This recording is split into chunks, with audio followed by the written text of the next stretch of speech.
Bagaimana dinamika politik Pilkada Jakarta setelah PKS usung Anies dan Sohibul Iman? Kita bahas bersama juru bicara PKS M. Khalid dan Direktur Eksekutif Indikator Politik Indonesia Burhanuddin Muhtadi. Selamat malam Mas Khalid, Mas Burhan. Selamat malam, Assalamualaikum. Waalaikumsalam warahmatullahi wabarakatuh. Saya ke Mas Khalid terlebih dahulu.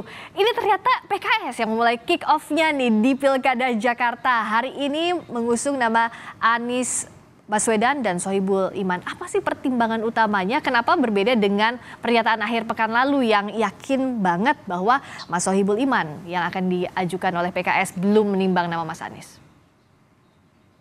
Ya, hari ini kita Partai Keadilan Sejahtera mengadakan sekolah kepemimpinan partai dan Presiden Partai Keadilan Sejahtera Bapak Ahmad Saihu sudah menyampaikan bahwa PKS secara resmi mengusung Anies Sohibul Iman untuk Pilkada Jakarta. Jadi ini adalah merupakan keputusan ofisial oleh DPP Partai Keadilan Sejahtera. Jadi kalau kita lihat sebenarnya kita sudah melakukan proses ini cukup lama. Kita ada proses namanya pemilihan raya di internal kita, dan kita menyerap nama-nama itu dari bawah. Jadi DPW DKI Jakarta melakukan pemilihan kira-kira siapakah tokoh-tokoh yang layak untuk diusung oleh Partai Keadilan Sejahtera untuk Pilkada Jakarta. Kemudian muncullah ada nama Pak Sohibul Iman dan juga ada nama Pak Anies Baswedan. Dan juga ada beberapa kader lainnya seperti Dr. Mardhani Alisera. Jadi nama-nama ini sudah beredar dan kemudian kita kaji. Dan kemudian pada tahapan berikutnya kita juga ingin mendengarkan. Jadi bukan hanya suara kader, suara anggota Partai Keadilan Sejahtera, tapi juga mendengarkan juga bagaimanakah pandangan pimpinan-pimpinan partai politik sahabat, kemudian mendengarkan tokoh-tokoh masyarakat, tokoh-tokoh nasional, lintas agama,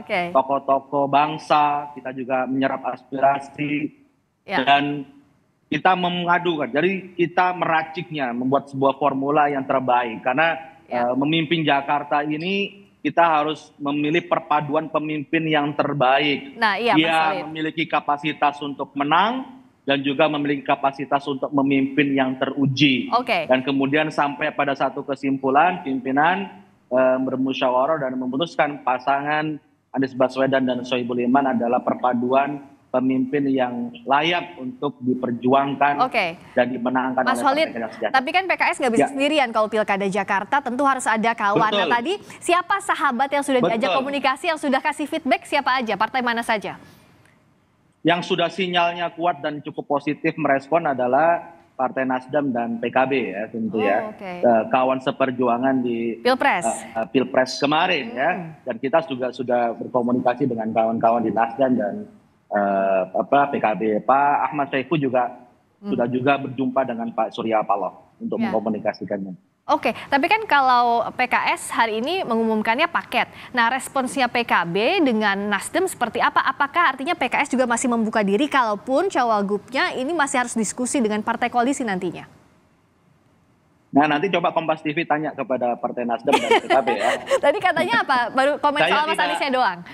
Iya, sinyalnya ya bagus, positif dengan pasangan Anies Sohibul Iman bagus. Tapi untuk lebih jelasnya silakan Mbak Friska dan teman-teman Kompas TV untuk menanyakan. Tapi PKS terbuka ya, kalaupun masih ada diskusi dengan partai koalisi nantinya dari sisi PKS? Ya tentunya begini, kita melihatnya seperti ini. PKS adalah partai pemenang di Jakarta dengan 18 kursi. Kita butuh tambahan sekitar 4 kursi lagi untuk bisa menggenapinya. Tentu ini adalah amanah yang begitu besar dari warga Jakarta untuk PKS agar segera menentukan pilihan. Dan itu keinginan dari warga Jakarta begitu kuat kepada kami untuk segera menentukan pilihan itu, dan kami menangkap aspirasi masyarakat Jakarta. Saya ke aspirasi itu dan kemudian terwujudkan dalam pasangan Anies Sohibul Iman. Nah saya ke Mas Burhan, menggarisbawahi yang dikatakan Mas Khalid bahwa kan punya 18 kursi PKS, artinya PKS mau menegaskan bahwa PKS punya kursi terbanyak loh di Pilkada Jakarta. Posisi tawarnya PKS dan juga kemungkinan koalisinya seperti apa kalau Mas Burhan membaca? Ya, memang saya menduga ada perkembangan sangat positif ya dan dinamis dalam waktu 1-2 hari terakhir PKS mengubah keputusan yang menurut saya cukup drastis ya. Awalnya mengusung Mas Sohibul Iman sebagai calon gubernur, kemudian hari ini Mas Sohibul Iman diminta untuk menjadi pendamping Mas Anies Baswedan. Artinya kalau misalnya tidak ada sinyal positif dari minimal satu dari partai yang selama ini dekat dengan PKS, saya kira sulit buat PKS untuk mengubah keputusan menurunkan posisi Mas Sohibul Iman dari cagup menjadi cawagup. Jadi sepertinya memang ada pertemuan yang positif, terutama antara Pak Saihu dengan Surya Paloh. Tetapi lagi-lagi dalam konteks elektoral, Friska, itu bukan sekedar memastikan Mas Anies dan Sohibul Iman mendapatkan tiket, tetapi juga harus menghitung secara matang apakah duet ini itu paket yang lengkap untuk memenangkan pilkada atau tidak. Ini winning template ataukah tidak? Karena ini penting nih, karena kalau kita lihat dari sosok Anies maupun Ustadz Sohibul Iman itu berasal dari captive yang sama. Daya tarik dari dua tokoh ini itu terutama kelompok Muslim religius yang tinggal di wilayah Jakarta Selatan, Jakarta Timur, dan sebagian Jakarta Pusat. Kekurangan Mas Anies itu ada di Jakarta Barat dan Jakarta Utara. Dan itulah yang terefleksikan di hasil Pilpres kemarin. Jangan lupa Mas Anies itu kalah loh di Jakarta. Dan kekalahan telak Mas Anies terutama di dua wilayah, Jakarta Barat dan Jakarta Utara, yang notabene PKS lemah di sana. Jadi PKS menang di Jakarta, lagi-lagi berasal dari kantong yang sama dengan Anies Baswedan. Nah, jadi kalau misalnya Mas Anies dan Sohibul Iman jadi dijodohkan untuk berlaga di Pilkada Jakarta, PR buat keduanya lagi-lagi di Jakarta Barat dan Jakarta Utara. Dan pada titik itu, itu PDI Perjuangan justru yang punya kelengkapan secara elektoral karena basis PDI Perjuangan di dua wilayah itu. Tetapi lagi-lagi kan PDI Perjuangan punya kepentingan untuk kadernya sebagai cawagup Anies Baswedan. Dan kalau misalnya ini yang terjadi, memang perlu kesepakatan antar elit sekali lagi untuk memastikan Anies Baswedan dan Ustadz Sohibul Iman bisa berlayar. Nah tadi kan untuk menutupi captive di Jakarta Barat dan Jakarta Utara itu sebenarnya dikuasai PDI Perjuangan di pilkada lalu. Nah ngomong-ngomong soal ini, Mas Khalid, apakah sudah ada komunikasi dengan PDI Perjuangan? Kalau sejauh ini kan Mbak Puan ngasih sinyal ya semua nama dipertimbangkan, komunikasi politik dan seluruh partai politik juga akan dilakukan. Kami tentu melakukan kajian secara survei, kemudian pandangan bagaimana perilaku pemilih dan sebagainya secara mendalam, dan apa-apa yang kemudian kita lihat pada proses di dalam pemilihan ini sudah berdasarkan evidence based atau berdasarkan data-data yang kami miliki. Tentu kalau kita lihat skor sementara saat ini Mas Anies nyaris tak tertandingi dan sangat tinggi sekali. Artinya capacity to win atau kapasitas menang dari Mas Anies sangat tinggi. Dan kami Partai Keadilan Sejahtera tentu memiliki bukan hanya pada sosok kandidat Pak Sohibul Iman yang memang sudah memiliki profil yang cukup mumpuni, tapi juga memiliki hampir merata di mesin politik yang kita miliki. Dan catatan-catatan yang sudah disampaikan Mas Burhan kita sangat paham sekali, dan itu saya pikir juga bagus sebagai masukan. Tapi perpaduan antara tokoh Pak Sohibul Iman sebagai tokoh dan kemudian Pak Anies sebagai tokoh yang begitu kuat untuk sebagai kandidat calon gubernur dan wakil gubernur, itu adalah perpaduan yang sangat bagus dengan kemudian mesin politik PKS yang sangat baik. Tentu kami menyadari kita harus merangkul sebanyak-banyaknya pihak parpol yang akan parpol tentu bukan hanya dalam kepentingan kita membuat tiket untuk maju, tapi kita juga ingin memperluas basis dari pemilih itu sendiri. Dan tentu kita juga menunggu nih siapakah lawan tanding dalam kompetisi di pilkada mendatang. Nah, Mas Burhan membacanya siapa kira-kira lawan yang sepadan untuk Mas Anies Baswedan? Kalau secara koalisi kan ini masih sangat cair, masih dinamis.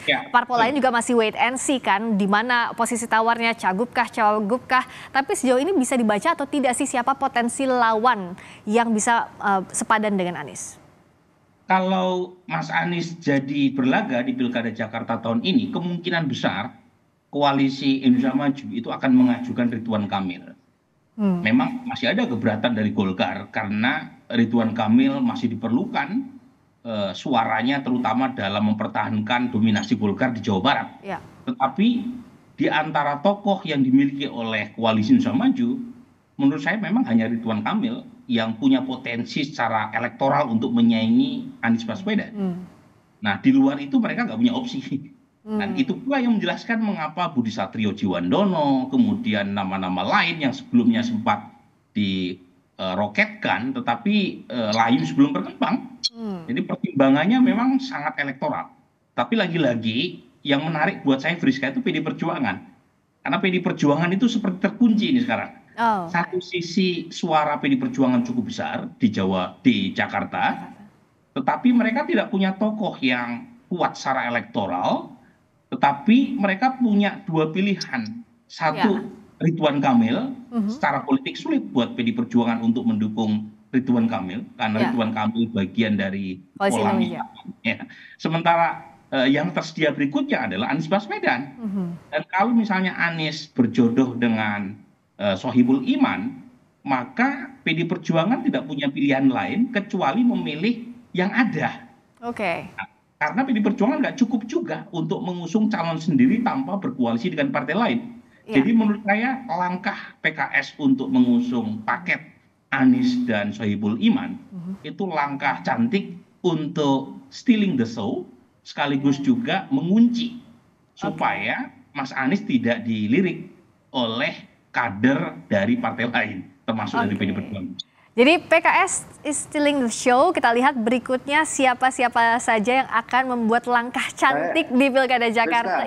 Ya, Mas Khalid, singkat saja waktu kita sudah habis. Sedikit.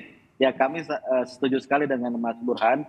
Memang kalau pertarungan di Pilkada Jakarta ada Ridwan Kamil akan berkompetisi di Jakarta, saya kira akan menjadi kompetisi atau show yang menarik. Oke. Nanti kita akan lihat siapakah yang akan dipilih dari Koalisi Indonesia Maju atau bahkan PDI Perjuangan. Terima kasih untuk waktunya Mas Khalid, M. Khalid, juru bicara PKS. Terima kasih juga Mas Burhanuddin Muhtadi, Direktur Eksekutif Indikator Politik Indonesia.